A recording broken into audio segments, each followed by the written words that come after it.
destiny of America is always safer in the hands of the people than in the conference rooms of any elite. Sam Seder. They are unanimous in their hate for me, and I welcome their hatred. We must guard against the acquisition of unwarranted influence, whether sought or unsought, by the military-industrial complex. The Majority Report with Sam Seder. Ever get the feeling you've been cheated?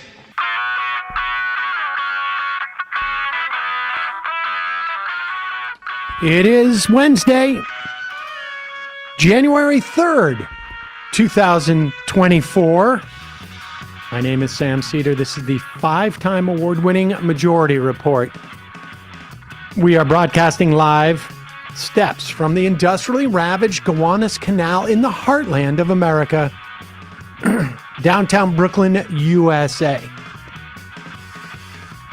On the program today, Trita Parsi, Executive Vice President at the Quincy Institute for Responsible Statecraft, on Israel's expansion of the war regionally. Then Professor Paul Ortiz, Professor of History at the University of Florida, on unions' power to fight right-wing authoritarians. Also on the program today, over 100 killed in an attack on Iranian Commander Soleimani's memorial. Unclear who is responsible for that bombing. This as Israel's drone strike kills a Hamas leader in Beirut. Bernie Sanders calls on Congress to block additional funding for Israel. And the feds add a superseding corruption indictment against still sitting Senator Menendez. Republicans' leadership in the House consolidate around Trump. Meanwhile, Congressman Bill Johnson's resignation means the Republicans' majority very, very increasingly tenuous. But that thin majority has finally initiated, has formally initiated impeachment proceedings, not just against Biden, but also against Homeland Security Chief Mayorkas. That's Marjorie Taylor Greene's pet project. There you go. I better hope that they don't lose 2 votes. Texas Federal Appeals Court rules that doctors are no longer obligated to perform emergency abortions. Fifth Circuit, huh? For women, yes. Of course. Lastly, Harvard president resigns amid plagiarism allegations and right-wing attacks. All this and more on today's Majority Report. Welcome, ladies and gentlemen.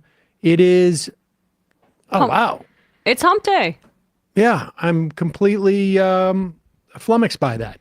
I know. Because I thought it was Tuesday again. It's been throwing us off. Yeah, don't show up tomorrow. I also said, I nailed it with 2024, but I realized that I've been doing my little chat things as 2023.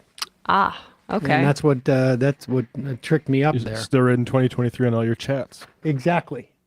Although I did it right there. Okay. Well, you got it right on the show. That's all that matters. Welcome, ladies and gentlemen. Thanks for joining us. We got a lot to get to today. We will, of course, be talking about the latest indications that there is at least an attempt by Israel to expand their assault on Gaza and essentially widen this war to pursue the aspirations they've had for a war with Iran that has existed for at least a couple of decades. Yeah, and they've already bombed Syria and Lebanon at this point through in a strike. And one of the Christmas attack in Syria was to go after an Iranian general, which I feel like got buried. the idea that a sovereign nation can just do that and there not be any recourse is jaw-dropping to me. But I mean, they killed supposedly that Hamas official in Lebanon. It's just incredible that we've normalized the fact that a country like Israel can just bomb another nation via drones, and that's perfectly okay, even though under international law that's obviously a provocation. We will get to that in a moment, and obviously with Trita Parsi. In the meantime,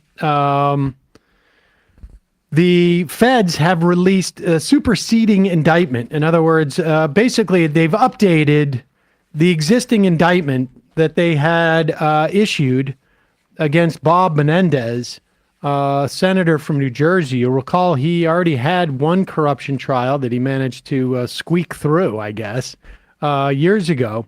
This is a second superseding indictment of the 70-year-old Democratic senator, along with his wife Nadine. The couple that corrupts together stays together, I guess. Shared interests. They were already charged with 4 counts of bribery, fraud, and acting as an unregistered foreign agent. This new one, and we should say that he and Nadine Menendez have pled not guilty to the other charges. The new indictment is centered around, and you remember the first one was providing material benefit for Egypt and Egyptian interests.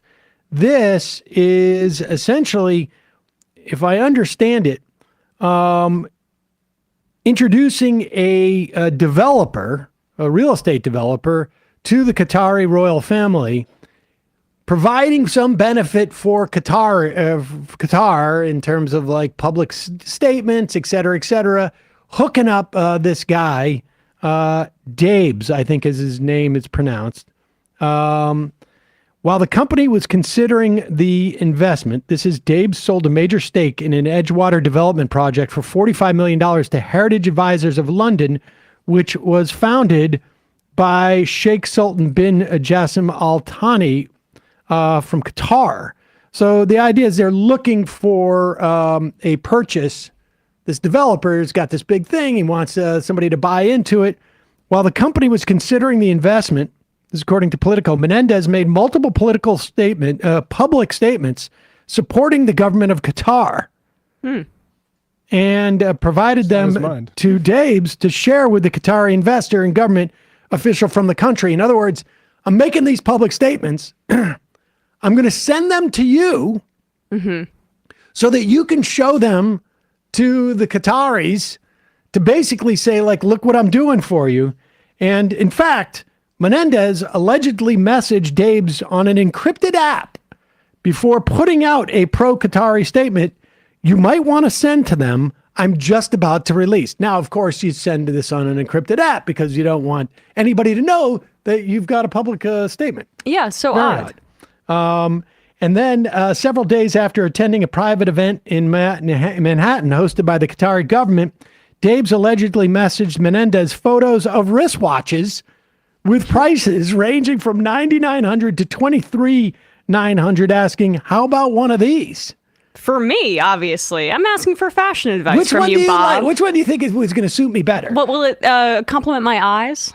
In January 2022, as Dabes was about to meet the Qatari investor in London, Menendez allegedly texted both of them, greetings.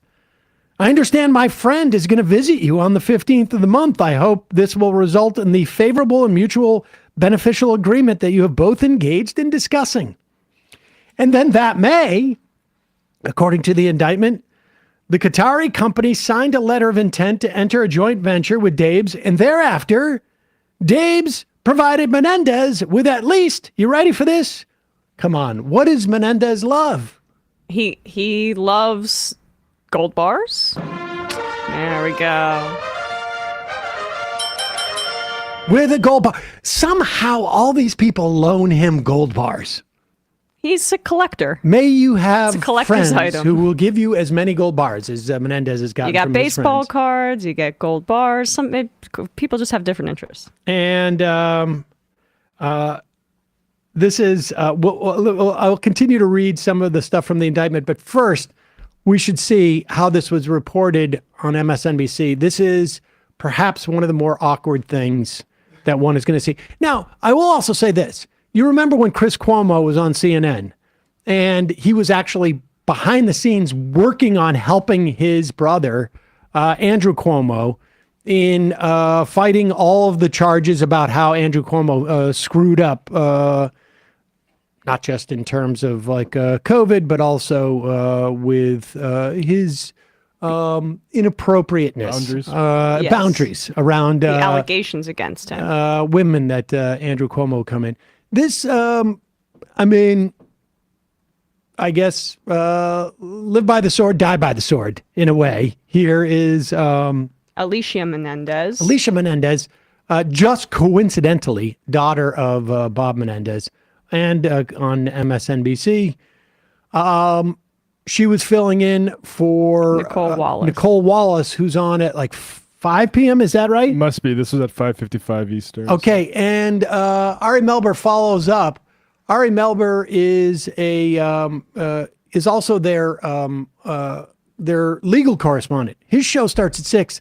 5:55 is a little bit early to throw to Melber, but this happened. Thank you so much for your expertise and for spending some time with us. We're going to take a quick break and we'll be back with some breaking news right after this. Hello, I'm Ari Melber with some breaking legal news. New Jersey United States Senator Robert Menendez now facing new allegations in a second superseding indictment that was filed by a federal grand jury from his DOJ prosecution.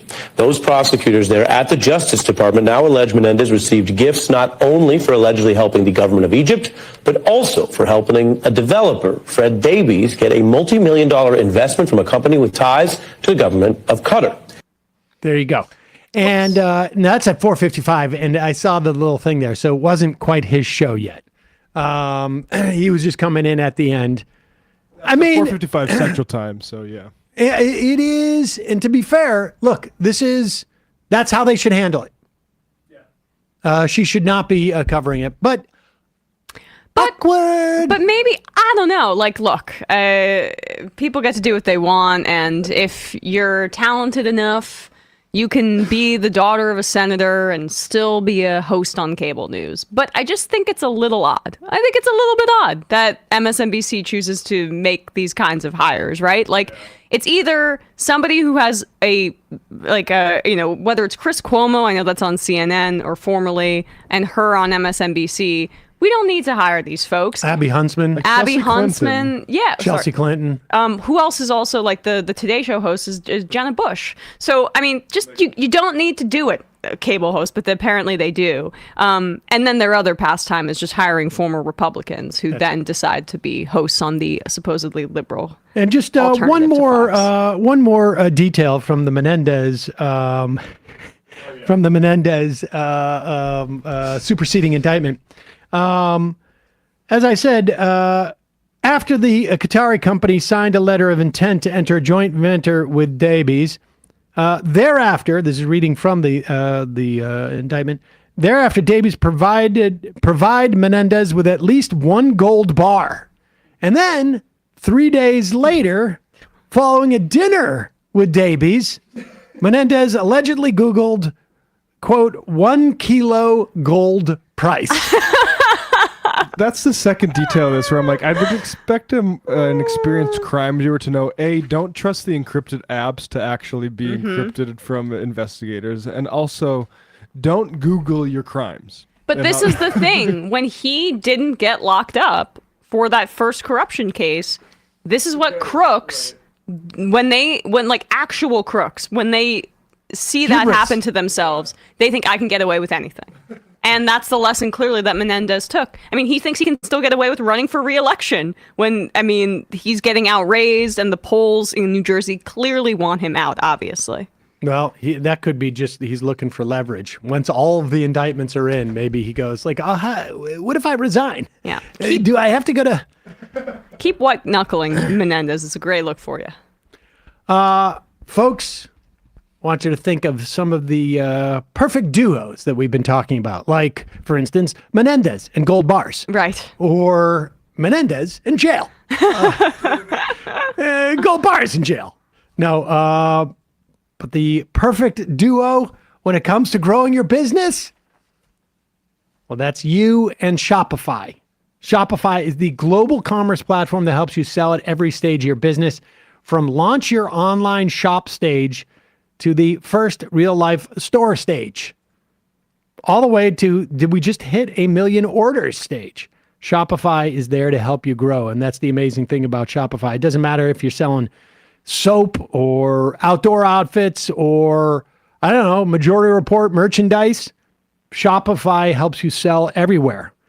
They have their all-in-one e-commerce platform, then their in-person point of sale system. Wherever and whatever you're selling, Shopify has got you covered, and it is all integrated. Shopify helps you turn browsers into buyers with internet's best converting checkout, 36% better on average compared to other leading commerce platforms. I can't tell you how many times I have gone to sites, tried to buy something, and I'm like, I can't figure this out. Well, maybe that's just me. Right. These are your potential customers, folks. You will sell more with less effort thanks to Shopify Magic. It's your AI-powered all-star.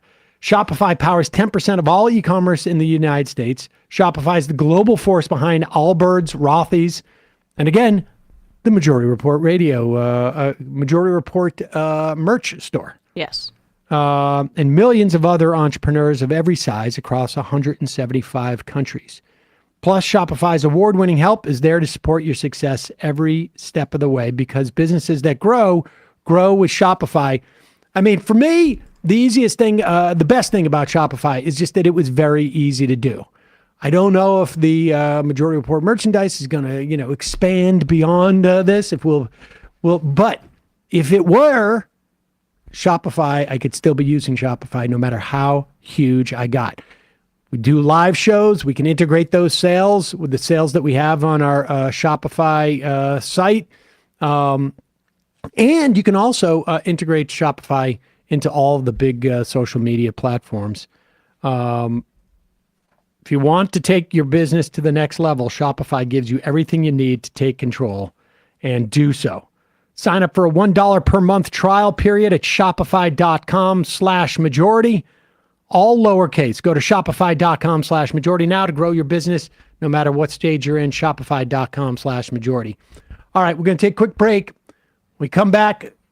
Trita Parsi, Executive Vice President at the Quincy Institute for Responsible Statecraft, on not only how Joe Biden's support for Israel is undercutting Joe Biden's chances to become for the presidency in 2024, but now how Joe Biden's unfettered support for Israel may embolden them to regionalize this war. We'll be right back.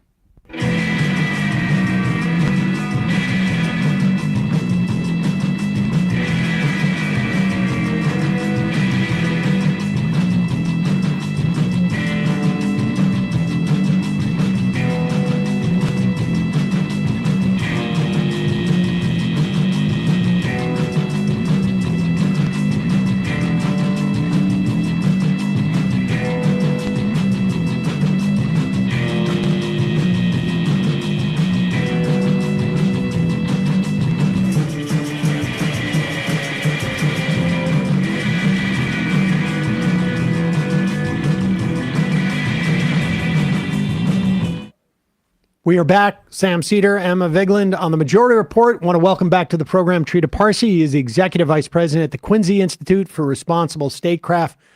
Trita, the last time we spoke, it was about 2 or 3 months ago. I guess it was maybe just in the days following October 7th. And I don't remember exactly how we titled it, but we talked about, I know that we spoke about the threat of this war going regional.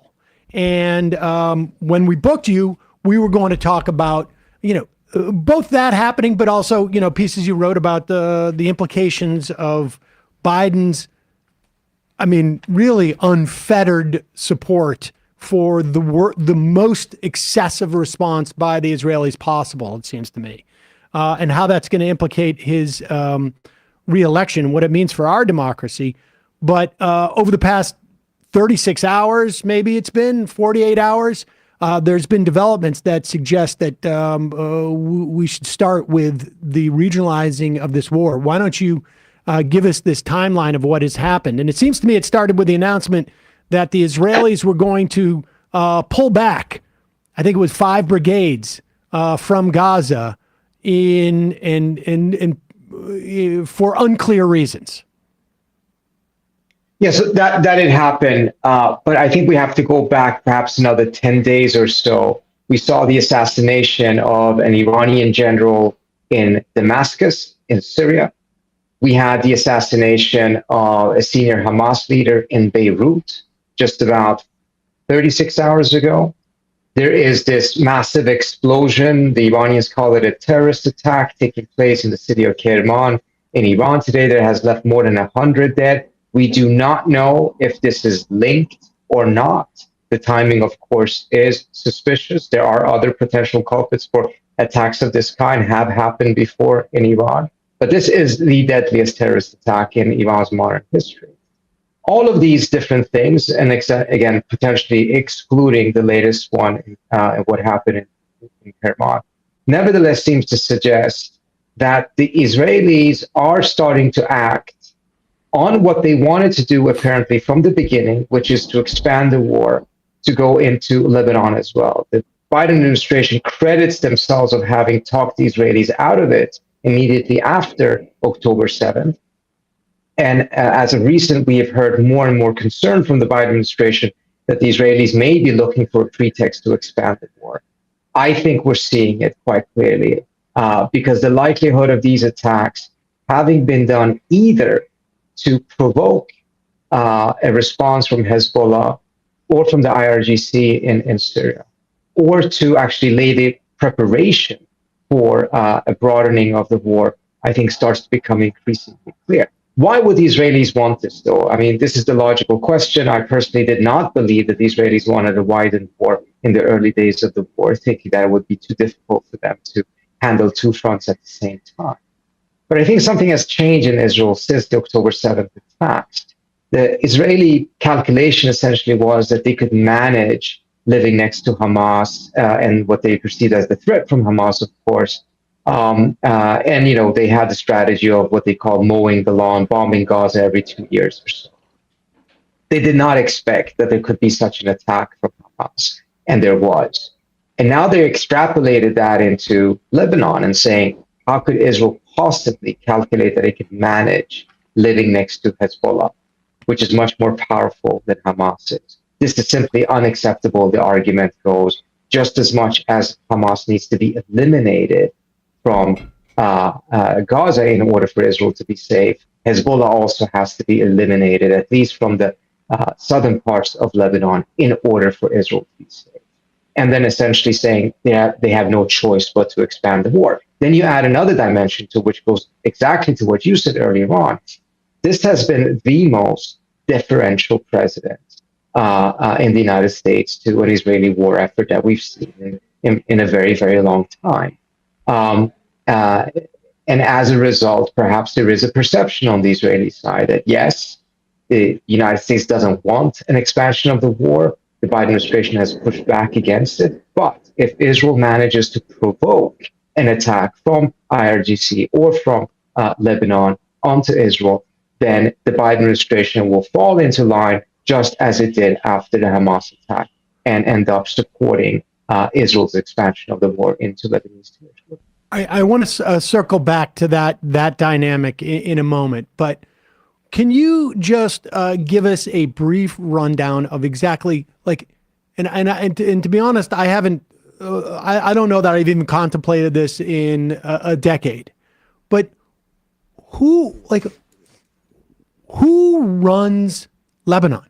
What is there even a Lebanese government per se? I know there is no sort of one formal, prime minister, but what is the dynamic in Lebanon, and what are the implications of an assassination of a Hamas leader in Beirut? Like, how would that provoke Hezbollah? To what extent would it provoke Hezbollah? Like, what are the dynamics there?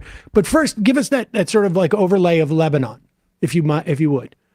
So Lebanon has been in both an economic and political crisis for quite some time now, and not been able to come to a consensus on a political leadership, particularly specific leadership positions. And the country has been deadlocked. There was a bit of a hope that after the Saudi-Iranian normalization, that would actually help unbreak some of the deadlock in Lebanon politically. So what Hezbollah is one of the, if not the most powerful political grouping in Lebanon. But Hezbollah is also an organization that is working very hard to prove that it is a Lebanese organization and not just an Iranian proxy. In the eyes of many Lebanese who do see it as just an extension of Iran. So Nasrallah's red line that he put forward only a week or two after the Gaza war broke out was that Hezbollah would not get involved in the war unless there was an attack on Lebanon beyond what is a normal, unfortunately, normal skirmishes that takes place between Israel and Lebanon. And the question is, will Hezbollah define this latest attack, which goes into Beirut, we're not talking about a border skirmish here, as a breach of that red line? Will it view it as a breach of Lebanese sovereignty and as a result necessitate a Lebanese response? Does it see it as an attack on Hamas and as a result believe that it is Hamas's responsibility to respond? It's not entirely clear. But the statement that Hezbollah issued yesterday seemed to indicate that as much as it sees it as an attack on Lebanon, as much as it sees that it as some form of response is necessary and inevitable, the last lines of the statement talked about patience and that more glorious days will follow, which seems to indicate that Hezbollah is sticking to the long game that it and Iran is playing vis-a-vis Israel, which is they don't want an open warfare because it's too costly to them. It's a trap in their view that Israel wants because Israel is the one that would benefit from open warfare. Iran and Hezbollah would not. Whether they can sustain that approach, the discipline that requires to have that approach remains to be seen. I fear that we're getting closer and closer and closer to the moment in which there will be some form of response that will spark a much larger. Yeah, I mean, you can go ahead, Sam. Well, is the fact that because Hezbollah has a much, like, as far as I understand it, somewhere between 2 and 3 times the size of fighting force that Hamas is. It has more sophisticated weaponry than Hamas does. It is from the perspective of Hezbollah, are they thinking like right now is peak, sort of like Israel has peak leverage over the United States? Because it seems to me if Hezbollah was to go in and have any type of like beyond the more banal skirmish on the border that they occasionally trade rocket fire, but if there was something more extensive in terms of response, based upon Joe Biden's logic that he has used in terms of basically saying to the Israelis, don't do this, don't do that, but here's the money to do it, here's the weaponry to do it. There's no way that Joe Biden could be consistent in the event that Hezbollah launched an attack on Israel of any magnitude, consistent by saying, don't do this. And in fact, the U.S. would probably have to be even in a greater supportive role in that attack. I mean, is that essentially the dynamic? I believe so. I think that once there is a much more significant exchange of fire between Israel and Lebanon, the U.S. will be forced, or Biden will choose to step in support of Israel. That doesn't necessarily mean, however, that the United States is going to be actively involved in the war itself through that arena. But because of other dynamics in the region, we now have plenty of attacks by Iraqi and Syrian militias against US troops. We have attacks in the Red Sea by the Houthis. You add those dimensions to it, and then the US itself gets directly attacked with American casualties. Then you're looking at a scenario in which the United States very likely would get dragged into the war in a much more comprehensive way, not just supporting Israel, but actually actively in the fighting. The U.S. itself has made it very clear that it will strike lethally. It already has against attacks by these Iraqi militias. But I think if we take a look at the history of this, it's quite interesting. Between January 2021 and March 2023, there were about 80 attacks by Iraqi and Syrian militias against U.S. troops. Between October 7th and today, there's been more than 100 just in 10, 11 months.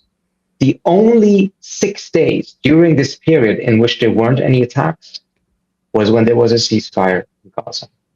The day before the ceasefire, there were 6 attacks on U.S. troops. I think we see a very clear picture. If there is a ceasefire, you will have an end to the attacks by the Iraqi militias. You will likely have a significant reduction of Houthi attacks. In fact, there was a significant reduction of Houthi attacks against ships in the Red Sea during the ceasefire. You will probably also have a calming down of the border between Israel and Lebanon, and most likely no response by the Iranians to any attack that the Israelis may or may not have.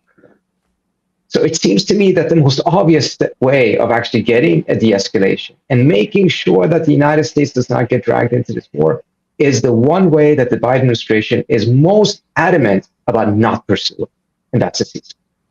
Yes, and so to bring it back to this attack that we do not know the origins of in Iran, 5 days ago, former Prime Minister Naftali Bennett took out an opinion piece in the Wall Street Journal, which has been very pro-Israel, I would say, and it's just conventional reporting, and then of course in its right-wing opinion pages.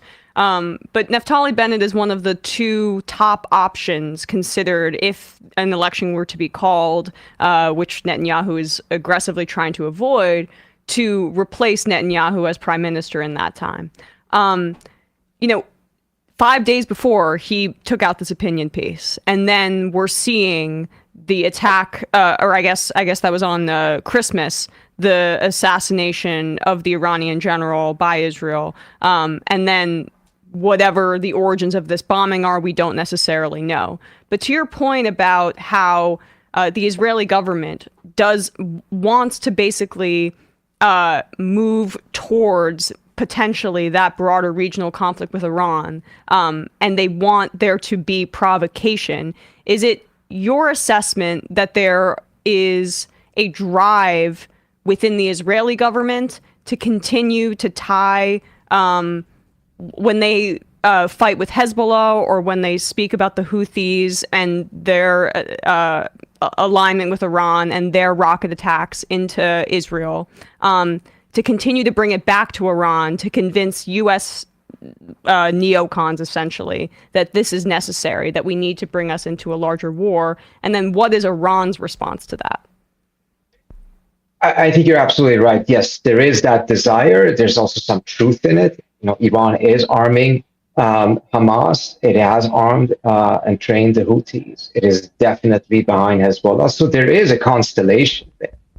The issue where it gets a little bit dicey is when the Israelis claim that they have evidence that Iran had a hand, for instance, in a specific attack, although they didn't say that about the attacks on Hamas by Hamas at first.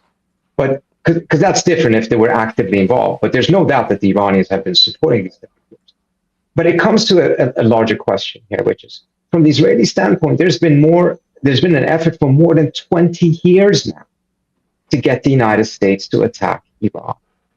Viewing an attack on Iran by the Israelis as necessary, by the United States as necessary in order to be able to shift the balance of power back into Israel's favor, really cut down Iran in size several notches, eliminate much of its network, and create a military balance that is much more favorable to Israel. This has been going on for 20 years. Again and again, the Israelis have pushed it. Again and again, American presidents have pushed back.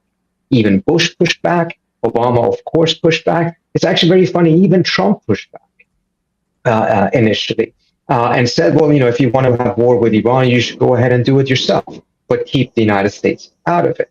The only time you actually saw that Trump was more open to Netanyahu's pressure for attacking Iran was after the elections, when Trump thought that the only way that he could overturn the elections was starting a war. So we see very clearly Trump favors war when he thinks that it benefits him politically, not for other reasons. But so you have this history. Sorry, go ahead. No, I just mean that this was also on the 4th anniversary of the assassination of Soleimani, which was one of Trump's first acts. So you can see that there are folks within, the Pentagon and in the government here that are influential, that are going to be sympathetic to these kinds of claims. Certainly. And again, it goes back to show that, look, there's been this effort by the Israelis for 20 plus years. They may calculate now that they have the best opportunity yet to be able to bring in the United States into such a war, to take Iran from their perspective in a manner that Israel itself cannot do, because the degree to which Biden has been bear-hugging Netanyahu and have been so deferential to Netanyahu. I don't think Netanyahu has ever experienced a president that under these circumstances has been so deferential to Israel. On that point, I was under the impression early on when we saw Dick Durbin come out and call for a ceasefire and sort of shuffle back a little bit. But I think it was Murphy that came out with not quite ceasefire language, but this was 2 weeks into, maybe even less, into Israel's bombing of Gaza. I had interpreted that, and I was completely wrong, that this was trying to give Biden space, some oxygen, some political room to start to sort of publicly call for a ceasefire. That was not the case whatsoever. In fact, Durbin seemed like he was just hung out to dry there and sort of shuffled off. Is there, do you have a sense? Because it really does feel like this is this is like, I don't know, Joe Biden to trains in terms of like his deep commitment to whatever Israel does, because we are so far beyond what is in the U.S. national security interest at this point. I just think that it's inarguable that this is something that is like he has some deep emotional resonance with for whatever reason. Do you have a sense from anybody you've talked with within the administration, around the administration, that there is a red line for him? It clearly is not in terms of a humanitarian line regarding the Palestinians, but from a national security line. Like, because there are two things that occur to me in this regard. One, the U.S. is sending some top intelligence leader to go out with no evidence, saying that despite what the Washington Post report was, that the Al-Shifa hospital was in fact a command center. My next question is, how do we have that intelligence if the Israelis couldn't even present it? That opens up to, but putting that aside, regardless of whether I believe that or not, one of the mystifying things about Biden in his foreign policy was his failure to re-up the nuclear deal with Iran. I think we've spoken about this in the past, that it was almost mystifying.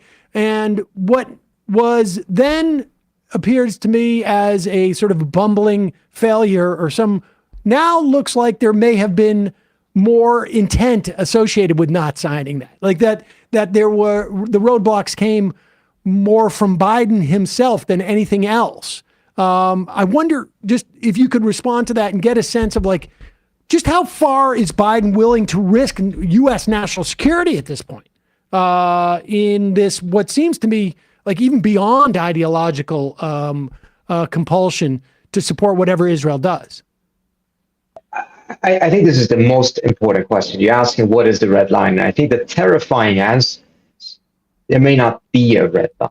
The red lines that exist are the red lines in which Biden would escalate further and actually drag the U.S. into the war, in the sense of there's attack against U.S. troops, etc., instead of thinking of whether those troops should be there in the first place. citizens?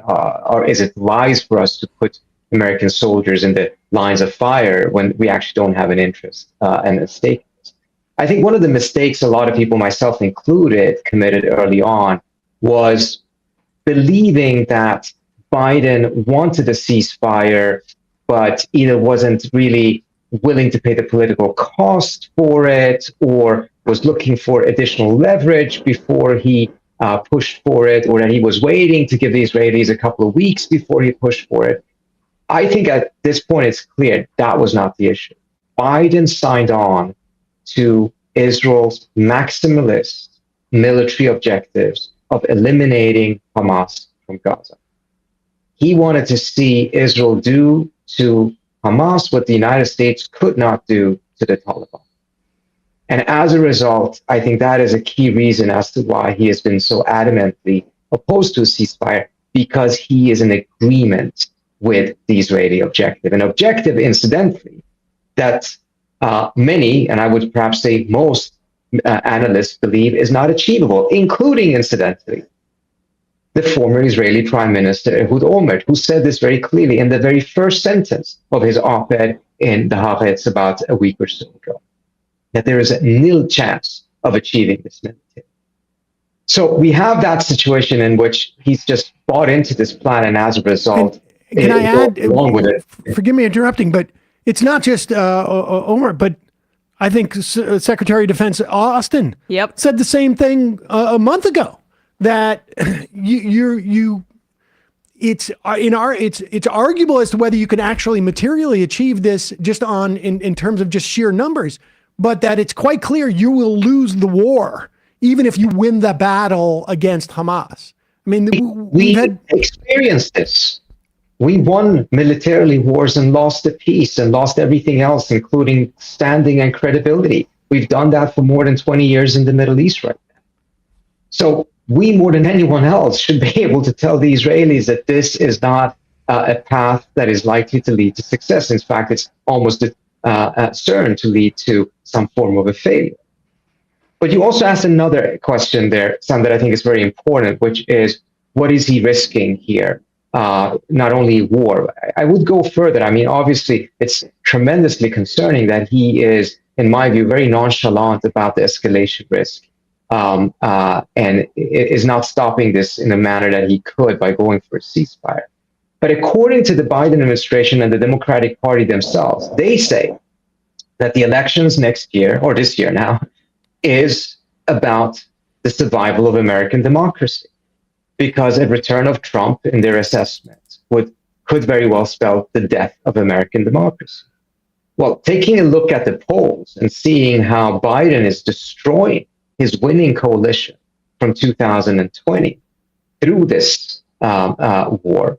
And it's not just Arab Americans, it's Gen Z, it's Latinos, it's African Americans. Then he's not just risking war. He's not just risking the elections. According to his own statements, he's risking American democracy. And the question is, for what? What is the American interest in continued warfare in Gaza that is so valuable that we're willing to risk all of these things? Where does Saudi Arabia stand in this, given, the fact that the reports that you mentioned earlier about the Iran-backed Houthis, sending over rockets and, that kind of proxy battle being a little bit in the background between Saudi Arabia and Iran? I mean, it seems domestically like Saudi Arabia would have a very difficult time selling this to the public, but they are run by a king. So certainly, I think the Saudis are keeping a very low profile on this. I think MBS would probably very much like to go back to normalization, potentially blaming Hamas for all of this and saying that Hamas's actions have led to a scenario in which the Saudis no longer have a choice but to give up on the Palestinian cause. I don't think, however, that is feasible. The latest polls that were done, incidentally published by the Washington Institute for Near East Policy, showed a tremendous increase in support for Hamas, a tremendous opposition, not just to Saudi Arabia normalizing relations with Israel, but also other Arab countries normalizing relations with Israel. So I think it's somewhat delusional, frankly, to hear the administration still talking about normalization between Saudi Arabia and Israel as if it is something that is realistic at this moment, given everything that is going on, and given the fact that it appears that this conflict is going to continue for quite some time, because again, the one entity that really could put an end to it, the United States, is unwilling to do so. And just on that point, I think it's quite fascinating to see how Israelis openly talk about how they could not continue this war had it not been for the very generous support that Biden has given Israel in terms of military material. More than 10,000 tons of military equipment, weapons, and artillery has been sent to Israel since October 7th. And according to a former Israeli major general, it is impossible for Israel to continue this war if these shipments were discontinued. So the United States has tremendous amount of leverage. But again, Biden doesn't want to use it because I think he is bought into and aligned with the objective that Netanyahu has put forward. Trita Parsi, Executive Vice President at the Quincy Institute for Responsible Statecraft. Thanks so much for your time today. We'll put a link to what you've been tweeting and what you've been writing as of late at majority.fm and our podcast and YouTube descriptions. Thanks so much. Really appreciate it. Thank you so much for having me. Hopefully we can do this again soon, and we can talk about this in retrospect, but I'm afraid it may not be the case for quite some time. Let's hope so. Yep. All right. Thanks so much, Trita. Thank you. All right, folks, we're going to take a quick break. When we come back, Paul Ortiz, professor of history at the University of Florida, who is also a member of a Florida union that has been fighting Ron DeSantis. And he has some thoughts on how unions and wokeism are not antithetical to each other. We'll be right back after this.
We are back. Sam Seder, Emma Vigland on the Majority Report. Want to welcome to the program Paul Ortiz. He's a professor of history at the University of Florida and a member of the United Faculty of Florida, which is is parented by the Florida Education Association. Paul, before we get into sort of your experience as a union member, and particularly one of a cohort of not just being a union member, but also in terms of your profession under a direct assault by Ron DeSantis and sort of a Republican juggernaut in Florida. Tell us a little bit about the United Faculty of Florida and the FEA. Yeah. So the United Faculty of Florida first organized, we first really unionized as higher ed faculty in Florida in the early 1970s in response to decades of attacks on professors and teachers. You know, we had professors in Florida who were fired because they publicly criticized Robert E. Lee, because they publicly criticized Warren G. Harding. Remember him? He was president back in the 1920s. And for things like supporting the civil rights movement or for being lesbian, gay, or bisexual. And so that's why we originally unionized. So right now, the state of Florida, all of our universities are unionized among the faculty. We have a statewide union, and then we each university or college has its local chapter. So I was the chapter president of the University of Florida chapter of the United Faculty of Florida, and we're a part of the Florida Education Association. So the Florida Education Association is that K through 12 teachers union. They have locals in every single county in the state, all 67 counties, and we're the higher ed part of that union, educators union. Has there been a time, I mean, you mentioned the 70s and LGBTQ rights, and all I can think of is Anita Bryant, but I don't know if she was actually in Florida as much as she was like just associated with the oranges. But has there been a time in your memory and in the history of the union where the union has been under this type of assault, both from a hostility towards unions, but also in particular towards teaching at universities? I mean, this is the guy who started the critical race theory scare hoax, essentially. Chris Rufo is now a college president of a public institution in Florida, essentially placed there to be the model of rooting out I don't know, liberals, people who talk about wokeism or what they call wokeism, really as a sort of like a centerpiece of Ron DeSantis's now failed campaign. But put this in context to us in terms of what you're going through down there. We are, we're educators in the Deep South, and the attacks on the rights of our students to learn, to major in whatever topics they want to major in, to study Black history, to study gender studies, labor history. In fact, I mean, those have always been under assault more or less, but the intensity of the assaults kind of ebb and flow. And you're absolutely right. We're under unprecedented attacks. You may have heard that during the last legislative session, the first iteration of HB 999 actually carried a prohibition or a banning of gender studies. And so if you went back a couple months earlier, of course, Florida became notorious because the state banned the AP African American Studies curriculum and really wanted to do more. Obviously, that's just a stepping stone. They came up with the Don't Say Gay bill, and that was just a stepping stone. As everyone knows, it's gotten worse and worse and worse. Book banning has gotten worse. A lot of my former students have become teachers, or I should say used to be teachers in South Florida. They've all left. They've either quit the teaching profession or now they teach in other states because they were increasingly not allowed to teach controversial subjects like Black history, like Holocaust studies, like women's history, like LGBT studies. And so they're gone. And so higher education, the unions are really the last force holding the line to defend our students' rights to learn whatever they want to learn in college, whatever they feel they want to major in. We had to use our collective bargaining contract to actually save gender studies in higher education, because we told our universities, look, you can't just ban gender studies because we have a collective bargaining contract that has academic freedom articles, and it has also very strict articles about how you can change the terms of employment in our jobs. And so this is why the state has retaliated against us and has ramped things up and is really trying to decertify our public education unions, because they realize that we're the last kind of statewide force opposing this really increasingly fascist attack on the right to learn. I want to expand more on this, because we've seen, I think, really since the 2011, or I should say more so, since the 2011 Chicago teachers strike, unions adopting a social justice model of unionization or reviving one, I should say, as opposed to, the more managerial one. And it tends to happen, as I've said this before, amongst teachers and nurses first, because of their relationships with their clients, essentially, if you will. And they have an immediate relationship with the community. And so fighting for community issues becomes sort of more integrated into the agenda of the unions. But talk about that, because very often we'll hear the idea of unionism and labor and working class people is that somehow, having a social justice agenda is somehow antithetical to fighting for working class people. And I'd like your take on that. Yeah. I think that's really astute analysis. I mean, I grew up in the working class.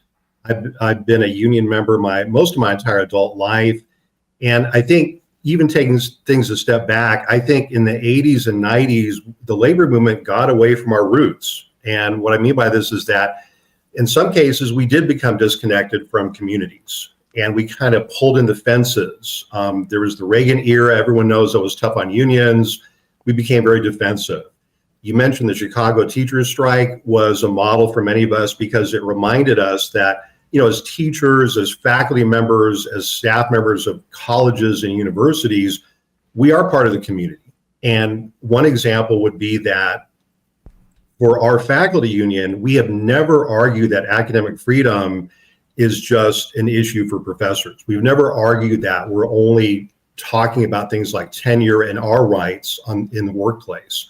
Our argument has always been that you have to have, if you want to have any community whatsoever in a democratic polity, you have to have intellectual freedom. If you don't have intellectual freedom, you don't have anything else. And so and that's how we've gotten so much support, is really relying on the community and being there for the community. And so my union, for example, whenever there's a push for affordable housing, we're there. Whenever there's a push for raising the minimum wage for all workers, we're there. Whenever there's a push for improving any, kind of healthcare systems where we are, we're there. And we should be there. And we never should leave those things. And so those are the types of social justice commitments we have. They're less ideological and more because we are part of the communities that sustain our campuses and schools.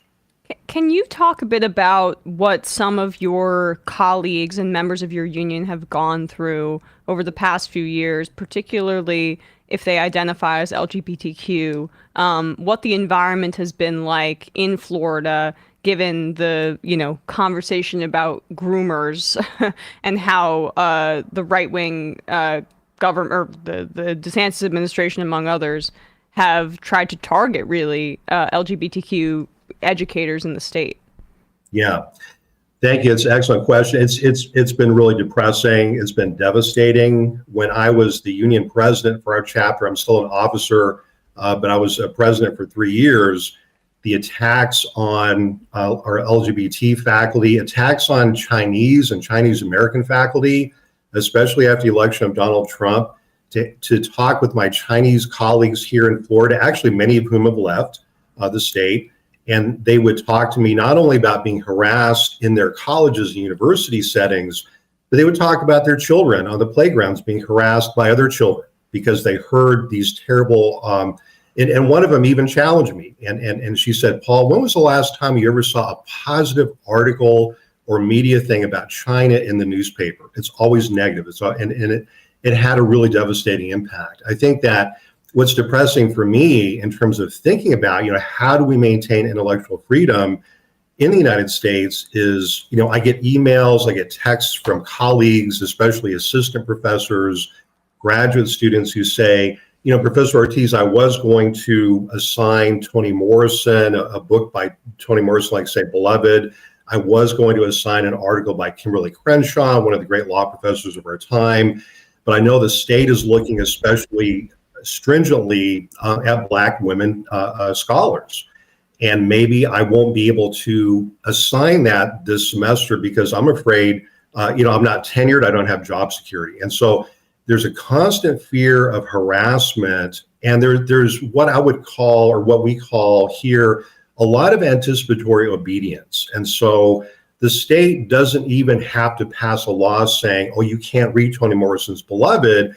But guess what? Many school districts have pulled that book off the shelf in anticipation and of fear. And I mentioned earlier that some of my former students who used to teach in Miami-Dade or Broward, who just stopped teaching about controversial topics like the Holocaust during World War II. They stopped teaching about Native American history because it takes one parent now to complain, and the parent doesn't even have to have a child in that class. They just have to find out that that topic is being taught in a way that they don't appreciate. And so the principals and school districts no longer back up the teachers the way that our administrators in higher ed no longer back up the faculty. That's why the unions have become so very vitally important. And you guys have a record of even going beyond that, those defensive measures and trying to provide that space. My understanding is in the wake of Charlottesville, your union also organized against Richard Spencer coming into, I guess it was it Gainesville? Tell us about that. Thank you for reminding me, because I think that mobilization is really a part of the crisis that we're in now. And so Richard Spencer is a neo-Nazi, as some of your viewers may know. He's a person who advocates ethnic cleansing, which is de facto genocide. You can't have ethnic cleansing in the modern world without using violence. And so he has followers and people who aren't necessarily members of his organization, but people that were following him on these college tours. And so during Charlottesville, many of us remember the violence that took place there, the Spencer followers with their tiki torches marching through residential neighborhoods in Charlottesville, chanting "Jews will not replace us," and other hateful anti-Semitic and racist chants. So in Gainesville, we decided we weren't going to put up with that. And so the union really mobilized in advance. We sponsored and co-sponsored teach-ins to try to bring into focus intersectionality. And this is another thing that the state of Florida hates for us to talk about. That's a code term that they hate. But we use it to talk about the connections between anti-Semitism, racism, homophobia, and many forms of oppression that Richard Spencer was supporting. And so we actually were able to, as a union, to be part of this great alliance of Jewish students, Muslim students, Christians, atheists, you name it. It was kind of it was a great Heinz 57 kind of coalition. And we're very proud of the fact that we retired Richard Spencer about a week or so after his failed trip to Gainesville, and none of his followers came marching through our neighborhoods with tiki torches, because we told them in advance, you're not going to do that. And again, it gets back to what you were saying earlier, the social justice unionism part of our work. We're not just about what happens in the workplace. Do we have collective bargaining contracts? Yes. Do we have a grievance procedure? Yes. And those are very important for us. But equally important was keeping Richard Spencer's fascist followers from marching through our neighborhoods with their torches and assault rifles. So we retired him, and he said, a week or two after, he said, it's just not fun anymore. I'm going to stop doing it. And so we're very proud of that. But again, we faced a lot of retaliation for that. The state of Florida didn't like it. Our administration didn't like it. They wanted us to ignore this man and his minions coming through. But we said, we're not going to ignore it, because our students really wanted us to step up. It's like our students are saying, if you have fascism and it's staring you at the face, what are you going to do? Like, look the other way? And we just can't do that. Explain to me from, how this sort of embrace of intersectionality, how this strengthens unions and the labor movement. Well, let me start by talking about why the state doesn't like us talking about intersectionality, because it does exactly that. When I see my interests as connected to yours and to my neighbors, and I begin to understand that unless my neighbor is secure, I'm not very secure. Until I begin to understand that, until my Jewish colleagues feel safe and feel they have a supportive environment, until I understand those things, I'm not really in a safe and supportive environment. And intersectionality is simply understanding the unity of a democratic society. You can't have a democratic society unless all people are free and equal. If you don't have that, then you have an oppressive society. And so on the one level, that's one kind of baseline notion of intersectionality. So if you're talking about workplace discrimination, sure, you can focus on one group because that might be your expertise. Let's just say you focus on, anti-Chinese discrimination in the workplace. Okay, there's a whole literature on that, and it's very important to specialize in that. But unless you understand the connections between that form of discrimination and sexist discrimination in the workplace, and the discrimination against Black workers in the workplace, and the discrimination against all workers, then you're not really getting the whole picture. That's simply the overview of what intersectionality is. The opposite viewpoint is that we're isolated, alienated individuals, that your freedom has nothing to do with my freedom, that we're all just kind of working kind of in a vacuum. And that's what the state of Florida wants us to see now, because that really keeps us disempowered. It keeps us away from each other.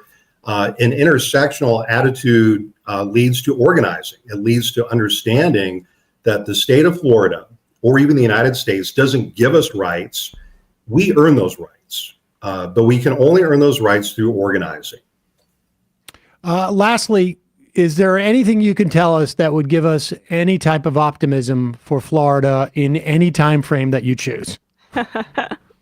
That's a great question. Well, we're holding the line. I think the optimism is that, you mentioned the Richard Spencer thing earlier. When the state passed the ban on AP African American Studies last February, we mobilized statewide. And again, the unions mobilized with the students. We had really wonderful teach-ins, 3-hour teach-ins. Can you imagine college students sitting in a classroom for 3 hours reading and listening to lectures and having fun doing it? Being the father of a college student, my answer is no. And also having been a college student, my answer is no. I know. I was so excited. I mean, we have students here in high schools walking out in response to the book banning. And you won't hear a lot about it. You won't see a lot about it because it kind of frankly terrifies adults. But I think that's the optimism, is the younger people, the college, the high school, the middle school students, the parents in Florida are starting to mobilize too. They're starting to really say, okay, well, really, why do you want to ban Kurt Vonnegut's Slaughterhouse-Five? Is it really because there is sex in the book, or is it because the book is anti-war? Because, we've seen that before. So there's a lot of cause for optimism. I think we just have to hold our unions together. And the last thing I'll mention along that is, if you're in a play, if you're watching this now, and it looks like, oh my gosh, Florida's terrible, I'm so glad I don't live there. Don't do that, because it's coming your way. Yep. Because this model of divide and conquer that Ron DeSantis is brilliant at doing. Now, he may have lost his presidential bid, but that ideology of dividing us, of getting me to distrust you, of getting you to distrust me, that's his bread and butter. And that's a politics which unfortunately continues to resonate. Paul Ortiz, professor of history at the University of Florida. Thanks so much for your time today. Really appreciate it. Thank you so much for having me on the Majority Report. It's been a great honor. Thank you. Paul. Happy New Year. Happy New Year.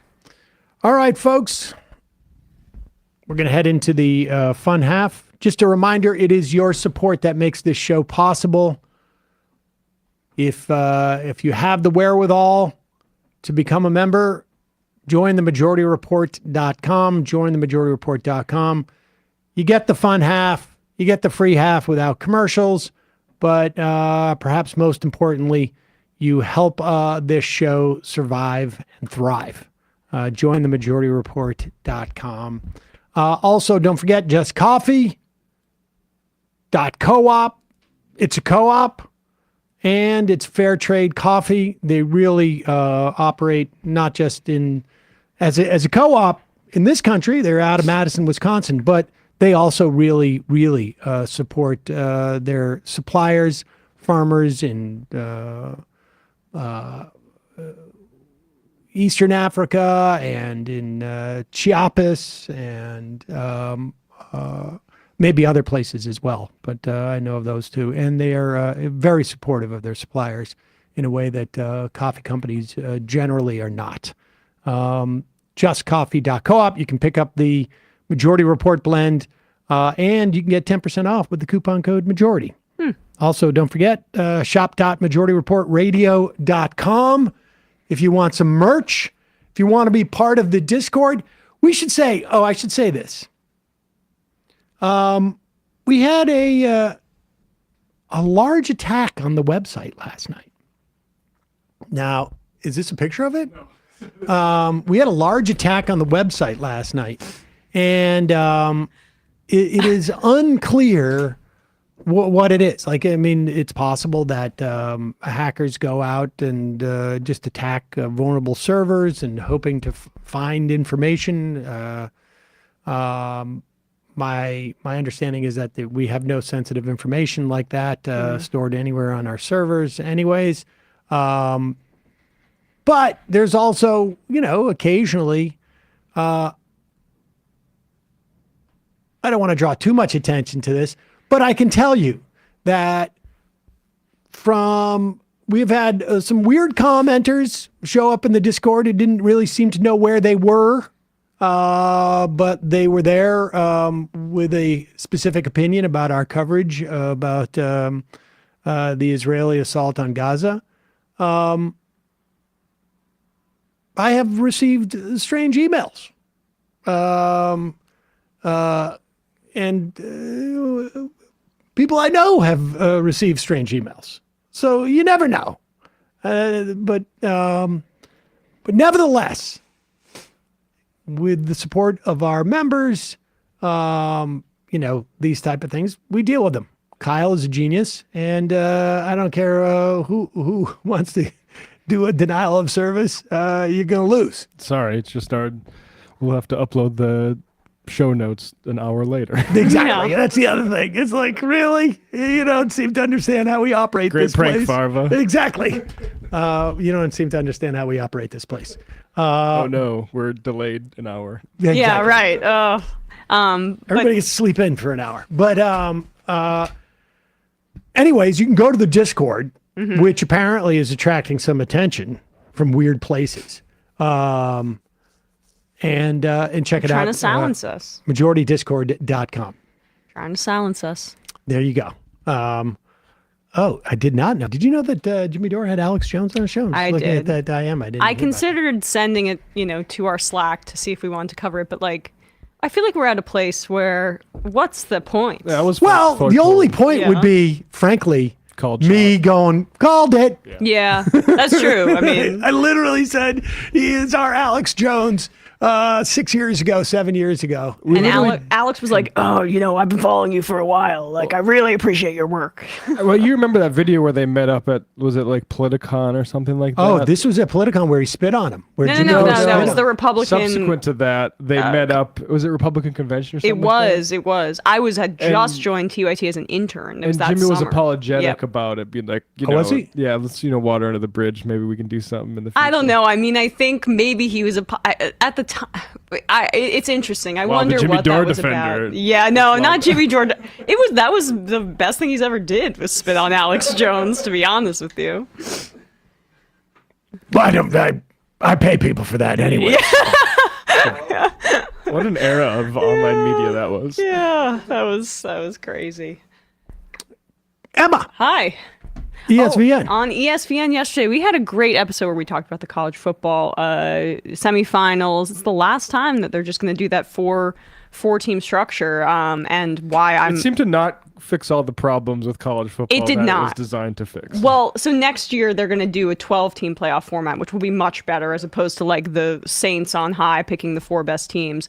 But they need to pay the players. We talked a little bit about that. I'm in love with Michael Penix Jr. I want him to be a Giant. We also spoke about the Ravens, Lamar Jackson being the shoo-in for the MVP, the collapse of the Eagles. Also, David Tepper, new worst owner in professional sports, ? After he was caught throwing a drink on a fan. What's the point of owning a sports team if you can't throw drinks on the fans? He was the richest NFL owner until the Walmart clan bought the Denver Broncos. So now he's the second richest. But he's a guy that made billions and billions through hedge funds. He's a total tempestuous prick. And he's made a bunch of aggressive moves, and his team, the Panthers, are still the worst in the NFL. So he got frustrated and threw a drink on a fan, which pays his bills. So youtube.com/ESPN show. Matt! Last night, Emma Vigeland was on Left Reckoning. Ooh. We talked about Gaza. Oh, yeah. Also, I invited her over for us. I put this up. This is Matt's setup. This is what we invited Emma on because we like to make our guests feel comfortable before and after the show. So we had play a little poker with the boys. And then you see the sushi chef there, and that looks like some premium sushi. Yeah. Damn. And if you look at, I'll go through the reverse angle here 1 sec. If Tim's setup looked like this, I would have hung out. Yeah, I would have hung out. Look at that. Whoa. Oh my God. You did that through AI. You did. That AI. That is amazing. That is amazing. Oh my God. But yeah, we talked about Gaza. Only God, no other king. Let the mighty. And we talk about John Fetterman, who is really talking up his mental health stuff now, which we have been supportive of on this show. Of Totally. I like representing people. The problem is when you're doing it. You're doing it for awareness. Okay, you're a senator, sir. You're not Ted Lasso. And also doing it in a bipartisan way, which is another way of saying we're not going to do anything but this sort of awareness thing. Sam is intrigued. I honestly, that is just so awesome. But that's what I'm saying. Like, I wanted to get the hell out of there because that's not the kind of company I keep. But if I had seen this kind of setup, I'm surprised. This is what I was imagining his setup was like in my now mind. you understand why Tim is so concerned about the coming civil war. Because he needs to protect this. Exactly. Oh, this is like he's concerned about AI too. Because remember when we had that debate, I asked him. His compound. He said the reason that he supports Trump over DeSantis, that's what it was, or was it DeSantis over Trump? No, because of stuff just like this. Yes, it was because DeSantis. Good journalism, Matt. Used AI. Why didn't you put this is a artist rendering of a potential Matt Leck compound? This is hidden camera footage, I guess. This is what the MSNBC bucks get us. That's here. right. There you go. Had someone go in there with a camera under their beanie. Wait, is this your place or is this Tim Pool's place? Well, I mean, I thought the joke was it's your place. No, I'm going over there to whichever's hang funnier out in the moment. after the show. Yeah. You want All to right, entice folks. girls? This is what you got to do. There you go. Some poker and some skateboarding with the boys. Sushi and poker with the boys. Yep. All right. I guess he'll never live that down. Ramona says, "Can you do the rest of the show doing your Alex Jones impressions? I don't think anyone would have complaints." We're gonna take a quick break. Go to. I can't do it right now. I gotta hear him. 646-257-3920. See you in the fun half. 3 months from now, 6 months from now, 9 months from now. And I don't think it's going to be the same as it looks like in 6 months from now. And I don't know if it's necessarily going to be better 6 months from now than it is 3 months from now. But I think around 18 months out, we're going to look back and go like, wow. What? What is that going on? It's nuts. Wait a second. Hold on for a second. Emma, welcome to the program. Hey. Matt. What is up, everyone? Nomi Key. You did it. Let's go, Brandon. Let's go, Brandon. Bradley, you want to say hello? Sorry to disappoint everyone. I'm just a random guy. It's all the boys today. Fundamentally false. No, I'm sorry. Women's Stop talking for a second. Now let me finish. Where is this coming from, dude? But dude, you want to smoke this 7A? Yes. Hi, me? Is it? Yes. Is this me? Is it me?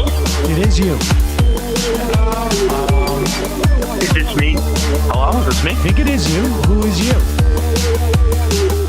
No sound. Every single freaking day.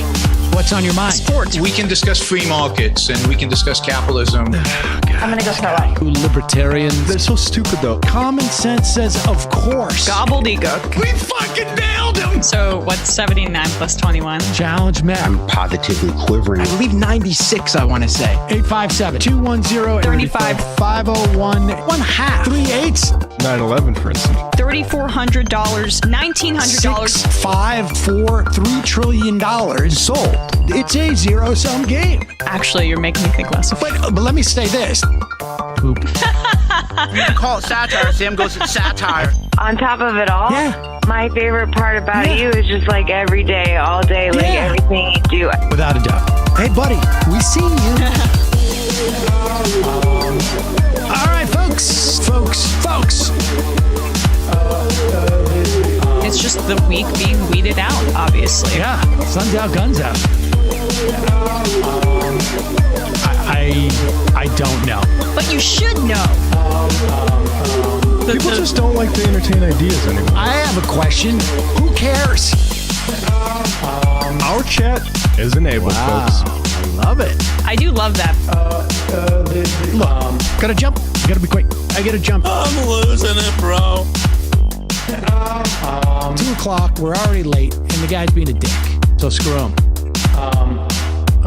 Sent to a gulag? Outrageous. Like, what is wrong with you? Love you, bye. Love you. Bye-bye.